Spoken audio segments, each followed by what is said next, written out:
Hello, everyone, and welcome. Thank you so much for joining us on this weekly walk. Now, it's so great to see you all here today because today we're actually going to continue with a theme that we explored a few weeks ago in a previous weekly walk. We're talking, of course, about bridges. Now, folks, last time we did a walk on the bridges and arches of Central Park.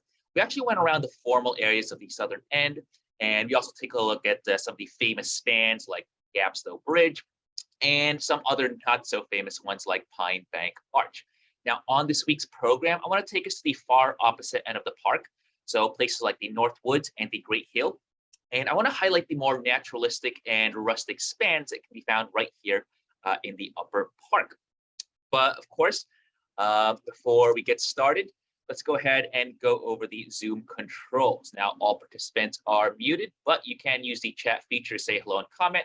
If you want to ask a question, you can use the Q&A function, and my colleagues Desiree and Carla are going to be on the back end. They'll answer any inquiries you folks might have. Closed captioning has also been enabled as well, but you can turn them off by pressing the live transcript button and then pressing hide subtitles. Now, the images that you folks will see today, they were taken from sources like the New York Historical Society and the archives of the Central Park Conservancy. All right, and of course, our mission here at the Conservancy is to preserve and celebrate Central Park as a sanctuary from the pace and pressures of city life, enhancing the enjoyment and well-being of all. All right, everybody, so let's go ahead and start talking about bridges. Now, bridges and arches and spans, they are, of course, some of the most important elements in all of Central Park. Now, they provide not only the very utilitarian purpose of connecting landscapes together, but they also do an incredible job of highlighting the natural beauty of the parkland around them, such as here in this image, where we get Azalea Pond over at the Ramble.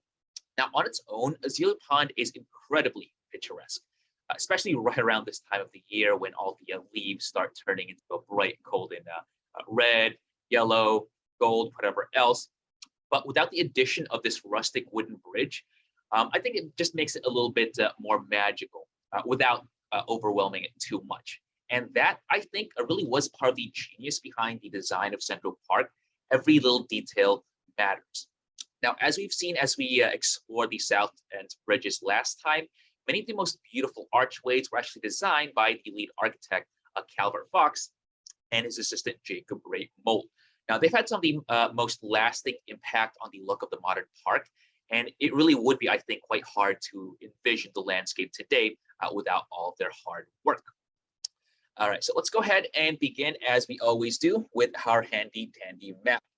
Now, we'll take a walk from the very northwest corner of Central Park, and we're going to make our way down towards the Great Hill. Then we'll go deep into the heart of the North Woods, and we're going to check out some of the rustic bridges and spans.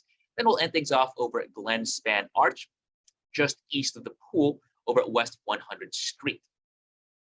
So let's start here at 110th Street and Central Park West, just right off of Frederick Douglass Circle. Of course, we'll need to make our way through these sandstone walls where we're greeted by a ton of ginkgo trees all along the northern edges. In fact, you folks can see two of these very famous trees on the left and the right-hand sides.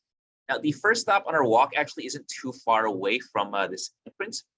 So in order to get there, we're going to need to head down these steps and examine the first bridge of our day. All right, folks, so this is it.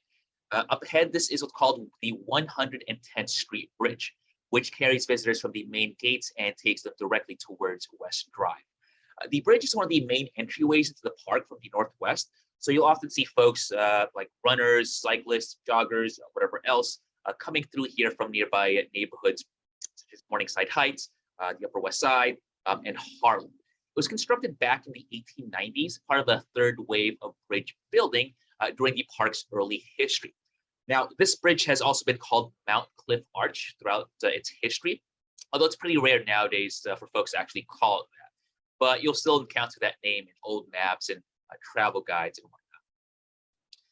All right, so looking up from underneath the archway, you can actually see this all the nice, lovely rustic stone materials that they use for the design and construction of the bridge. Mostly rocks like gneiss. You can definitely see quite a lot of schist all over the bridge. And of course, these were taken from the local area. But in addition to that, if folks actually take a look at the very top, you might be able to see some of the red brick they've used for the ceiling just above us. The 110th Street Bridge, I think, really is pretty interesting too, since it's one of the highest spans that we have in the park. It stands at close to roughly 50 feet, and it makes sense. It can be a pretty busy entrance into Central Park, and basically has to carry all these people directly onto the drive. So let's go ahead and continue down the pathway from our first bridge, and we're going to go ahead and start making our way towards the next stop. So we're going to need to climb these steps just ahead of us. We then arrive here at this intersection. Now, up ahead, you might be able to see the path starting to climb up a very gentle slope. You can actually see the slope right over here where the pathway is. And that's because at this point now, we're now ascending the Great Hill, which is, of course, one of the largest rock outcrops in all of Central Park. Now, despite its name, these days, the Great Hill really doesn't seem that great at all. In fact, up at its summit, it's noticeably much flatter than the name would actually suggest. At one point back in the early days of the park's history, however, before the growth of all the trees and the skyscrapers all around it, you would have been able to see for miles all across the Manhattan landscape from here at the Great Hill. Back then, it was actually called Mount Prospect because of all the different views that you can see from up here.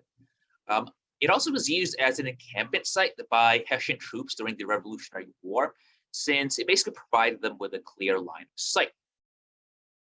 The Great Hill today contains, of course, a number of different trees, including these American elms, which, of course, is one of the most historically significant trees we have here in the park.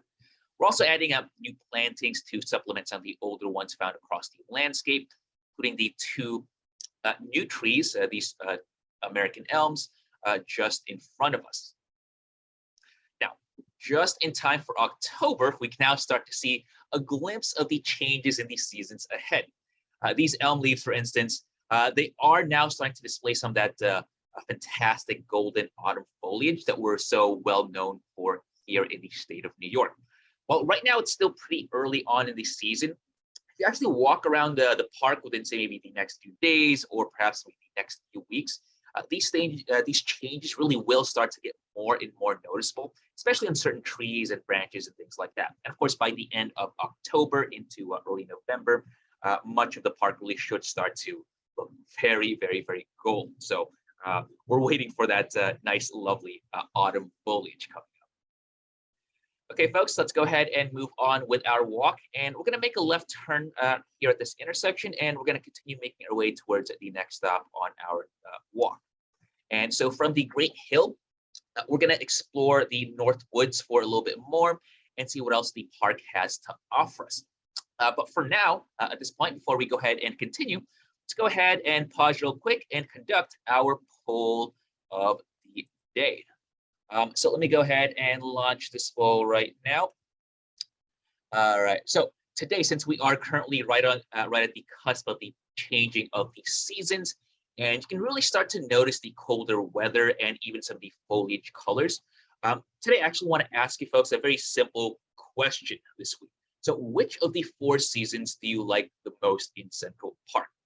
By the way, this question definitely isn't as easy for folks such as myself who enjoy the park at any time of the year.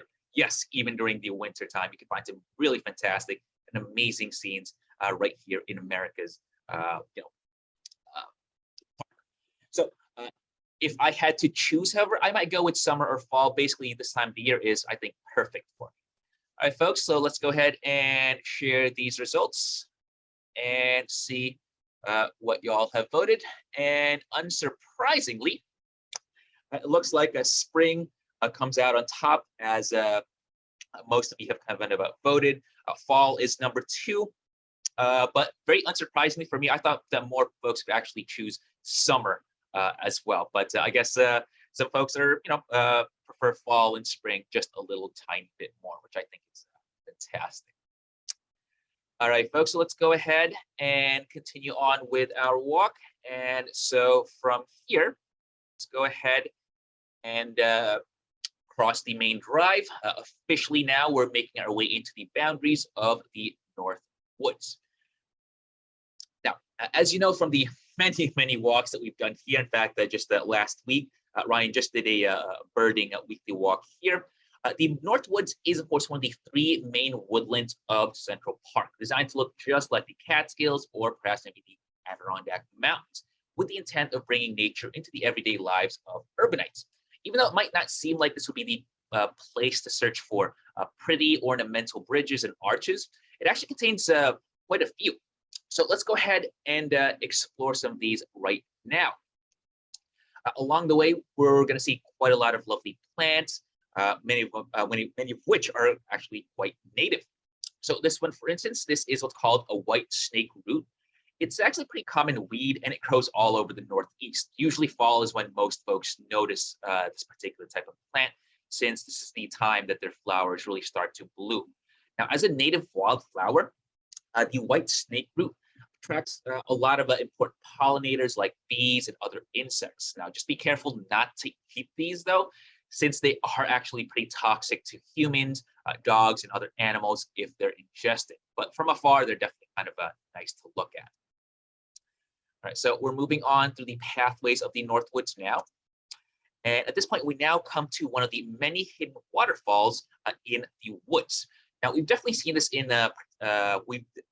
particular cascade before in a number of different previous walks, tours, virtual tours, whatever else around the ravine.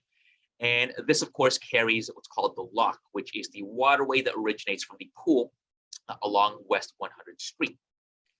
From here, the loch basically continues past these barricades, passing through an archway that's currently closed due to construction at the new Harlem Mere Center. Currently, visitors are, of course, not allowed to explore beyond here.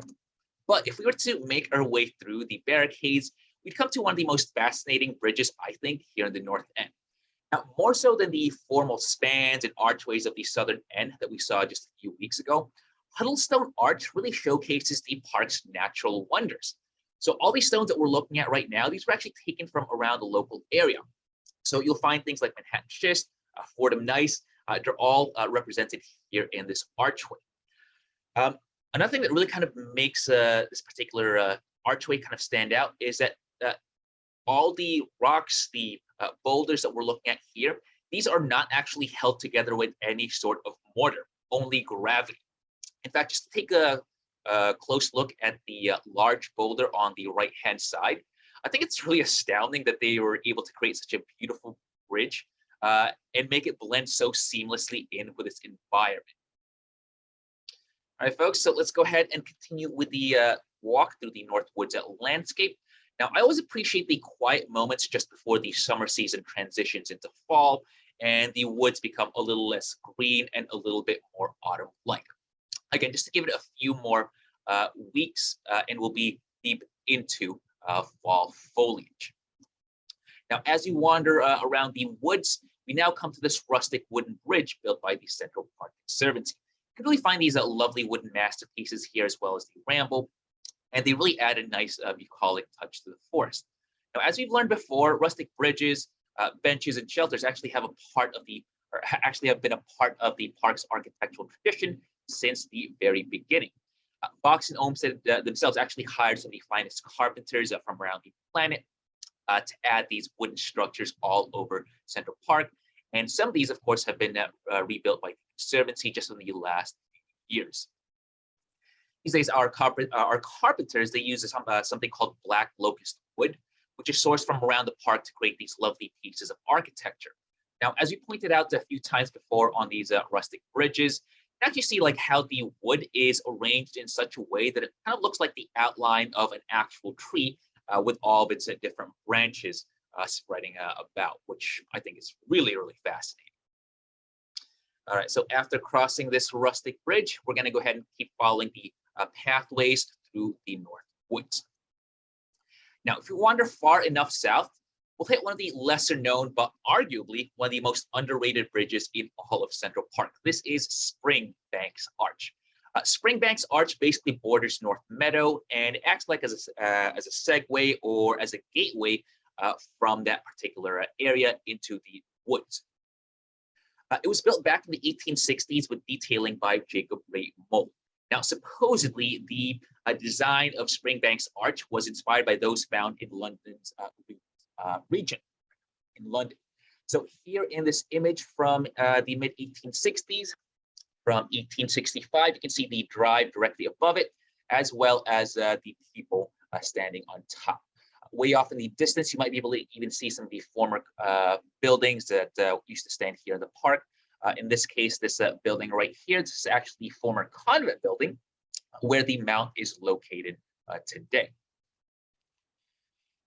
Now, like with so many of the names of the other bridges around Central Park today, the word Springbanks refers to a natural feature that's located not too far away. So in this case, there actually used to be this spring that once was found here in this area. Over time, it was then buried over, but you can still see some of it that remains in the form of this very small cascade in a pool of water just beside the arch. Everybody, we are quickly moving on.